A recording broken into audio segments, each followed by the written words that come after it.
Hey guys, welcome back to a new week's episode. As of this video, I'm at 467 subscribers. Still working towards my 500 subscribers. So, to my new subscribers, welcome. Please enjoy the videos. Go back and check out some of the old ones. You'll kind of see a progression through my stroke. For my older subscribers, thank you for sticking with me and thank you for enjoying my videos. If you're not a subscriber, please subscribe and hit that like button. I do put out some pretty good videos here and there, mostly just showing my collection, but I do like to do a little bit of education into numismatic and coins currency type thing.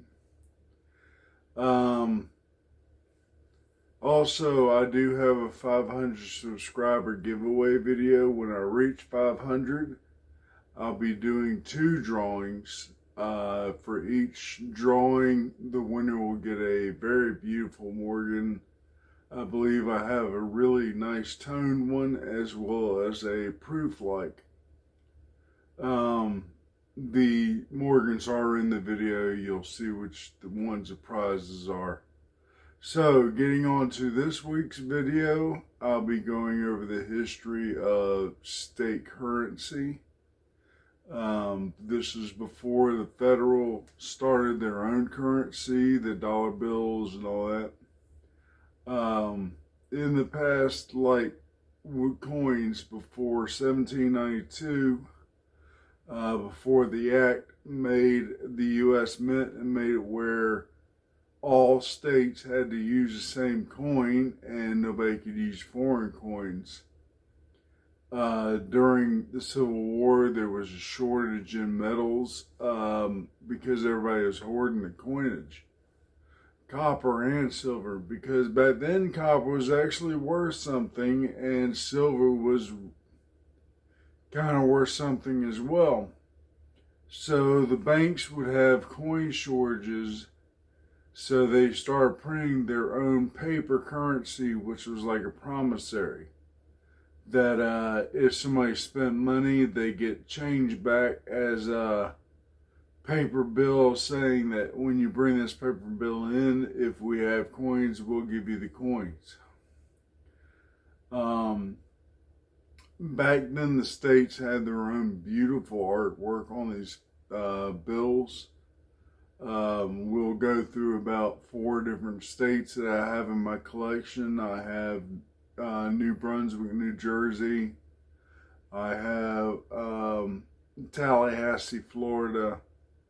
I have North Carolina. I'm not sure what city it was. I need to go back and look. And I have some from different cities in Georgia.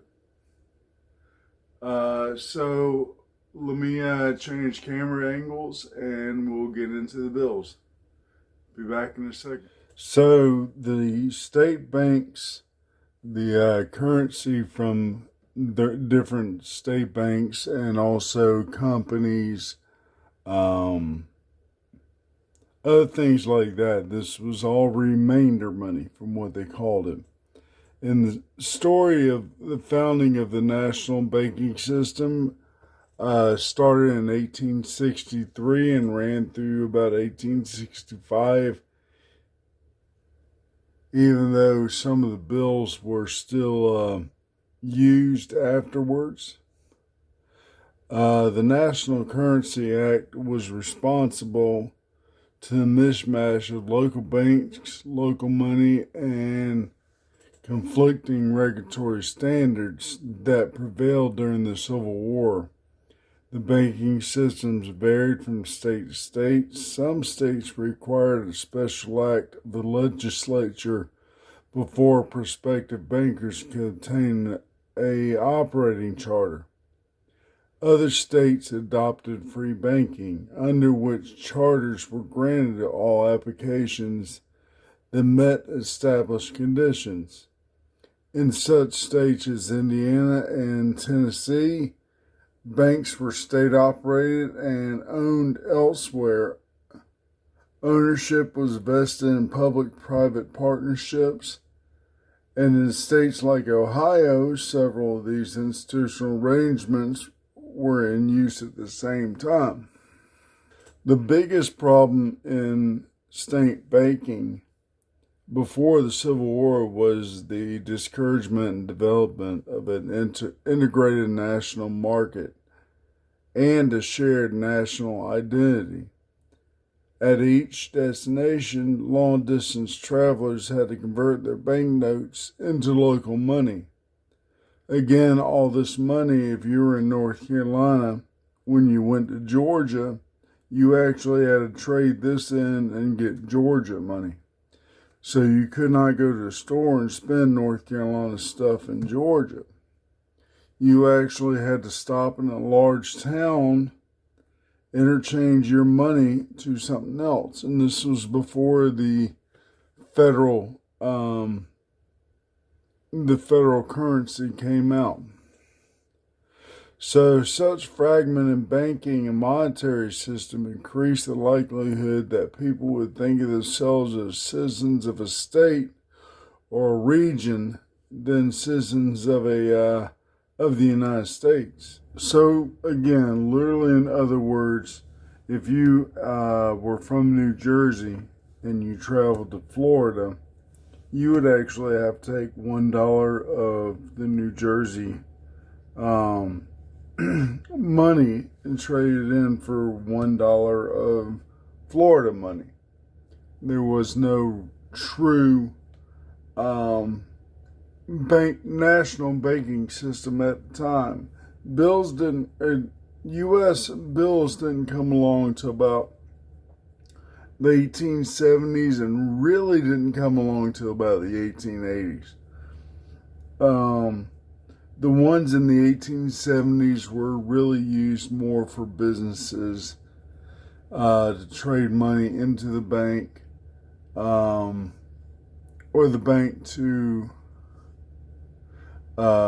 transfer money from one bank to another bank, since electronic banking wasn't really, or I shouldn't say really, since electronic banking was not in existence at that time, you physically had to take $100 bills to another bank to transfer $100. But in 1880, they started to use it more for spending money. But then again, during that time, you had silver certificates. They weren't national currency. And what silver certificates were promissory notes. You take this silver certificate to this bank, you get a silver coin. We were still heavily on the coin during that time. But it became more and more easy. I should say it became easier to carry such lightweight paper instead of heavy silver coins or gold coins. So again, before the national currency, there was state currency. And what we'll do is start north and work our way south. All right, so for those of you that know me through Silver Picker, know that I have sent him quite a few of these. I've had 2 of these, so one of these I kept for my own collection. But I sent him a $1, $2, and a $3 note. And also I've sent him an older $1 note. These were a series of 1866, as you see up top there above State Bank of New Brunswick. This is one of the newer ones. There is a series of 1863. I apologize. This note, of course, was not filled out, so this was not in use. So it's a uncirculated bill. It's in very beautiful condition. And as you see back then, the very beautiful, intricate designs. A lot of that are security type designs there, so they can't be counterfeited. Three colors again used in this. You have your black grays, you have your dark greens, and of course your red for your banknote number. Again, these were promissory notes. If you can read where it says that in cursive, it will pay $1 to the bearer on demand. So this was not a true $1. This was just a promissory saying that if you brought it to the bank, we'll give you a silver $1 coin. Being the date, that was probably a seated Liberty dollar. Or you got 2 50-cent pieces or 4 quarters, whatever way of turning this into coinage. And on the reverse,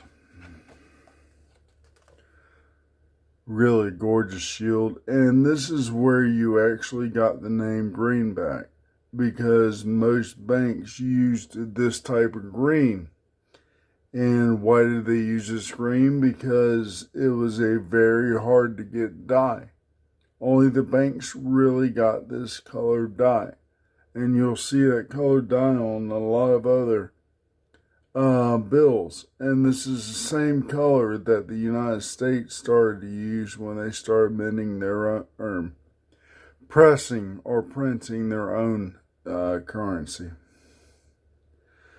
But you see all the coins and surrounding the one, and then the detail on the shield with the oak leaves and the maple leaves, or I believe it's oak leaves and the olive leaves.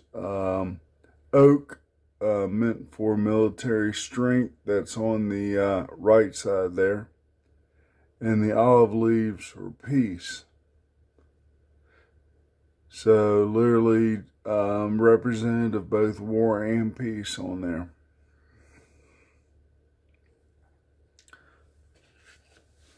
So as we go along, we go further south to North Carolina. Sorry. We start off with Raleigh, North Carolina. And if you notice the basic inkage, the black and white ink, this was pretty much right when they started this. So the banks really just didn't have time to fully design a press for the bills and actually get the green ink. So we start off here with Raleigh, North Carolina. 5 cents. Literally, this is what you, again, get in change. You take this to the bank and you would get your nickel. During that time, I think it was a Shield nickels. I'll have to actually go back and look. But you either got your 5 cent piece or your nickel. And again, it says on there, will pay to the bearer of the at the Treasury on or before January 1st, 1866. So if you brought this to the Treasury in 1866, you would get the nickel, or the 5 cent piece.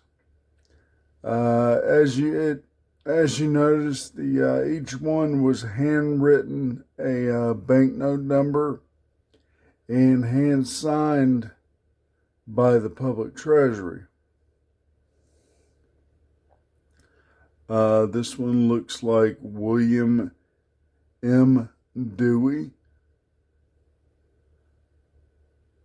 As you notice, this was cut out of a sheet of others. If you look up top towards the left, you actually see the border of the one that came before it. So literally these were taking a pair of scissors and cutting this out of a sheet of multiple 5-cent notes.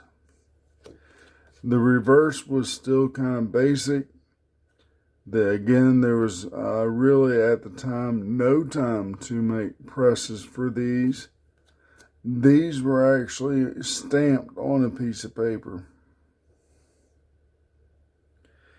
We stick in North Carolina again, hand stamped, and you see the signature is the same person, William Dewey.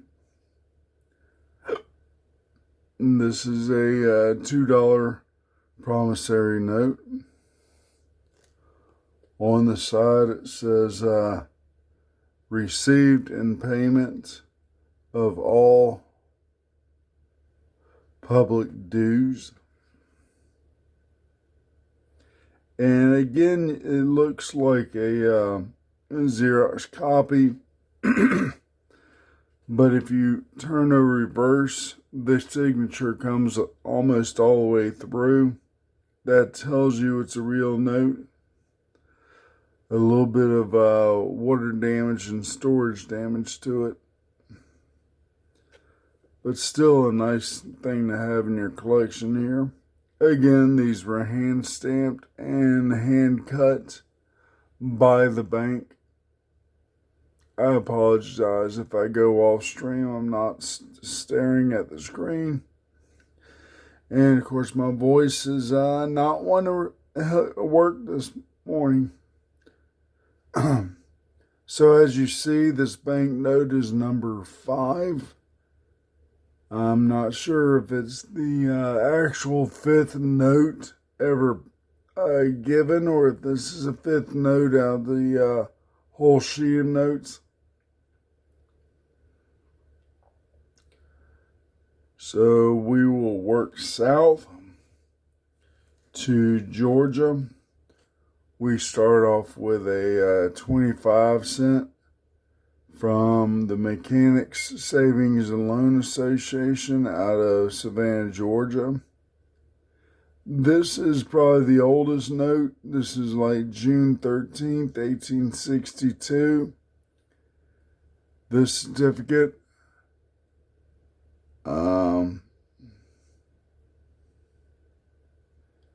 I really can't read that word. This certificate, something that 25 cents has been deposited. Oh, this certificate showeth. So literally this is to show that it's a receipt that 25 cents has been deposited in the account. And you bring this receipt back to get your 25 cents. Or you can take it and actually spend it. And whoever you spend it to will bring it to the Treasury and get their 25 cents they are owed. Now, as you see, this is actually hand stamped and hand cut out of a $1 bill. You see the $1 bill in the red seal there. And this is 1/4 of the $1 bill. And the reverse, you see how the parts of the $1 bill from being hand cut out and stuff. So looks like this note was part of the top bill right there. So literally they would take sheets of bank bills and then hand stamp the 25 cents on there, sign it, and use it as a receipt to the customer of the bank saying that 25 cents has been deposited into their account. And they can take this and spend it And I believe if it came back, there's numbers here. If it came back, they would know which counter, so it'd take out of. So as we keep on going, 50 cents out of Milledgeville, Georgia, January 1st of 1863 will pay the bearer 50 cents at the Treasury and Confederate Treasury. So this is a Confederate dollar, or a Confederate 50 cents, presented in the sum of $5 and upwards.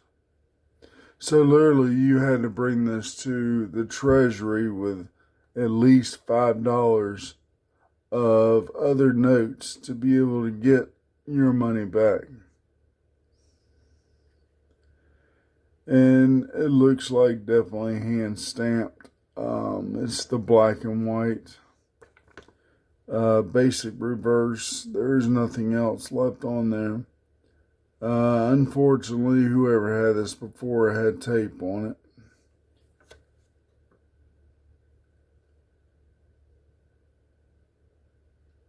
There you go. And we go on to Augusta, Georgia.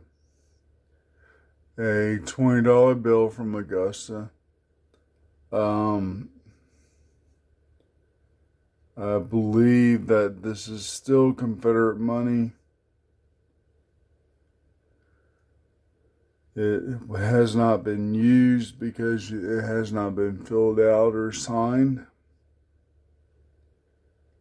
I believe, trying to see if there's a series year on this, which there is not, but this has been printed in New York.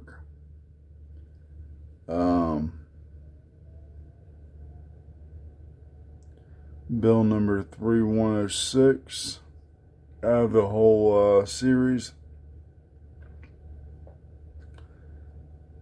And again, a lot better detail than what's on our bills nowadays. It shows the industry on one side there. It shows two women sitting on the side of a shield, showing lakes there, which Augusta has a few lakes in there, so I'm not sure what lake that would be. It shows the railroad. It shows agriculture being loaded onto railroads. So, promise to pay. So again, a promissory note, Bank of Augusta, promise to pay $20 on demand. So literally a promissory note. Again, gorgeous detail. A very basic and plain reverse. There's no printing or anything on the reverse. And then we go further south to Florida. Going to Tallahassee here. Showing the railroad. A Seminole Princess right there where my thumb is on the right. This one was used. You see the signatures. And so basically this one was worth $2. Once the signatures are on there, the bill is worth $2. But being unsigned, the bill was not used. Again, no printing on the reverse. And our last bill, which is the only one I have that's been graded and sealed there. So a $5 bill from Tallahassee, Florida. Now, something, if you noticed, we'll go back and bring the other bill into the picture here.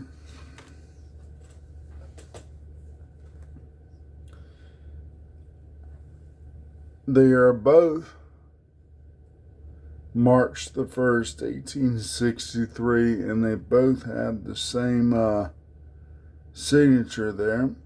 J.T. Benezet or something like that. I'm not sure. Right there where I'm pointing, and right there. The same person on there. And also that John Milton at the bottom. The only difference is the treasurer's signature. But the governor, John Milton, and I'm not sure who this J.T. Benezet is. But 2 notes from Tallahassee, Florida. On the $5, you look on the left, you see the Seminole Princess. And on the left of the $2 bill, the Seminole Princess there. Again, nothing on the reverse. But you do have color on these. You do have a underprint of the red 2. And 5 with the 2 V's, the Roman numeral V's. Again, very beautiful artwork in these state ones. I've seen others from the rail lines of South Carolina. Literally, these were remainder notes that when you bought a ticket for change, you would get back these remainder notes. That was for the actual bank of the rail line company. Also, when currency was just starting to come in, you would actually find U.S. notes that were chartered through the banks. These were called bank notes. They had certain charter numbers. If you remember from my old collection, that there was one with charter number 888. That was from like a leather company or something like that. And that was through their own bank. So these did kind of progress into U.S. currency as banknotes. And then later on fade into the national currency that we use now. So, again, I've kind of given what knowledge I have into this. Apologize for the glare. Turn that lamp off. There we go. So, I really don't have full knowledge in currency. I have just kind of a working knowledge in it myself. But it's a really good collection to start. Yeah, state currency. They're not too expensive. Some are, but some are actually pretty cheap. Once you get into the older U.S., it starts to get more expensive. So, thank you for watching. I hope you all enjoyed the video. I hope it was very informative. And until next time, you have a great week, a great weekend. And we'll see you next time around. I should have a cooking video out. Also, remember to check out my giveaway comment video. I'm getting close. I think I'm almost about almost 30 subscribers away. So we'll see y'all next week, and take care.